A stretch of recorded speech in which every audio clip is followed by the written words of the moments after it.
few times, yesterday. How can I trust myself?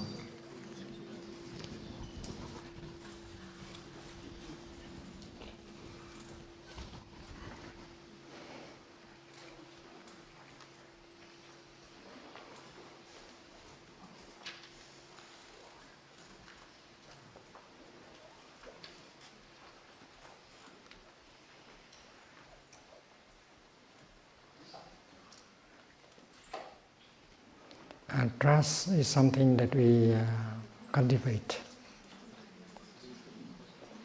We should cultivate.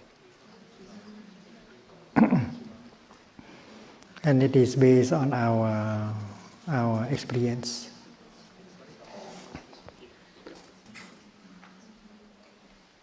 To trust is to believe, to rely on something.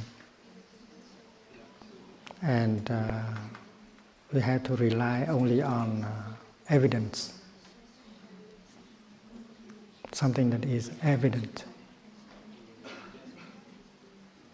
Suppose you talk about trusting the practice, trusting the Dharma. Do we trust the Dharma? Can we count on our practice? Sometimes you have doubt about your practice, about what you learn from the Dharma. But that doubt does not mean that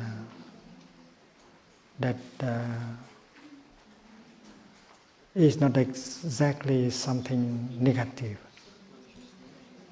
Because some doubt can help you to get deeper and to get a more profound understanding. So doubt can be helpful. Doubt can be a positive thing.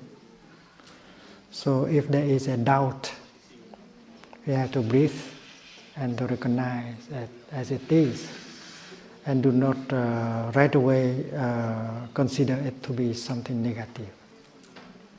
In the Zen tradition, we say that the greater is the doubt, the greater is the enlightenment.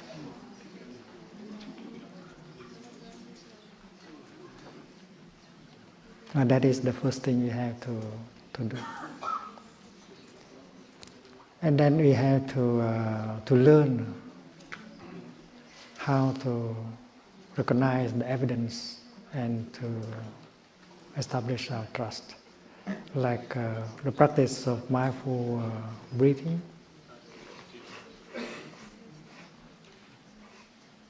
Someone try to convince to you that mindful breathing is good. It can help you a lot. But you don't have to believe him right away.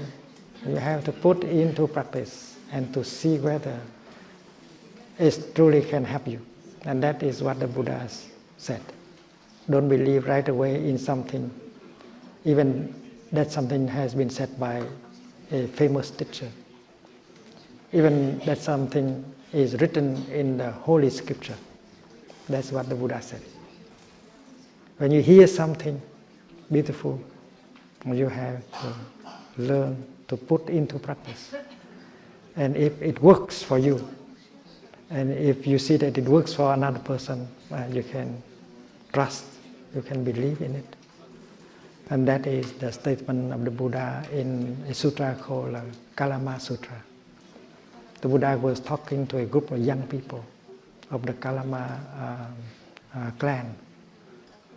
And they asked him what to believe.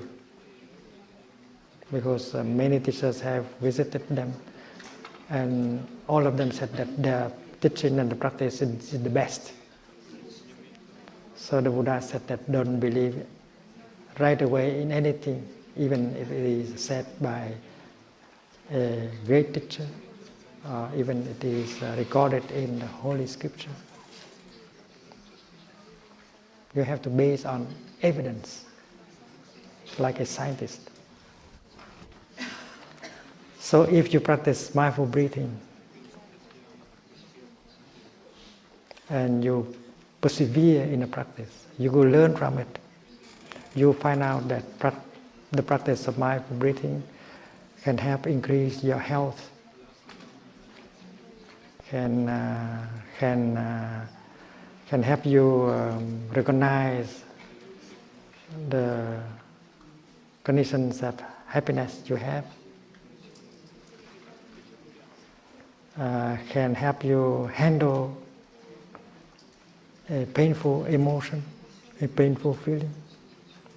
In the beginning, you might not be able to do it right away, but you have to try really to practice. And you find out that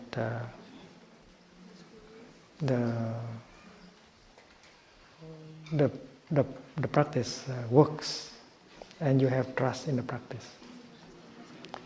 And when you have trusted the practice, you trust yourself, because it's you who have done the practice. And you say, I am capable of doing that. And when you see a person who suffers, practice the fourth mindfulness training, say something, do something to help him or her suffer less. And you try to do several times. And one day you see that it works. So you believe in the practice of fourth mindfulness training, and you believe in yourself. You can do it. You have the capacity to make one person suffer less. You have the capacity to make you suffer less. And trust is built in that way. Experiencing, practicing. And we know that in principle, our ancestors have handed down to us many good things, many good seeds. It is for us to discover these good things and allow them to manifest. The seeds of understanding, the seeds of joy, the seeds of forgiveness, the seeds of compassion are all in us. And we hear the Buddha say that we have these good things in us, but we have to practice in order to really recognize them as existing. And sometimes they have manifested in the past. And if we practice well, they will continue to manifest better in the future. And that is the way to cultivate trust. Cảm ơn các bạn đã theo dõi video.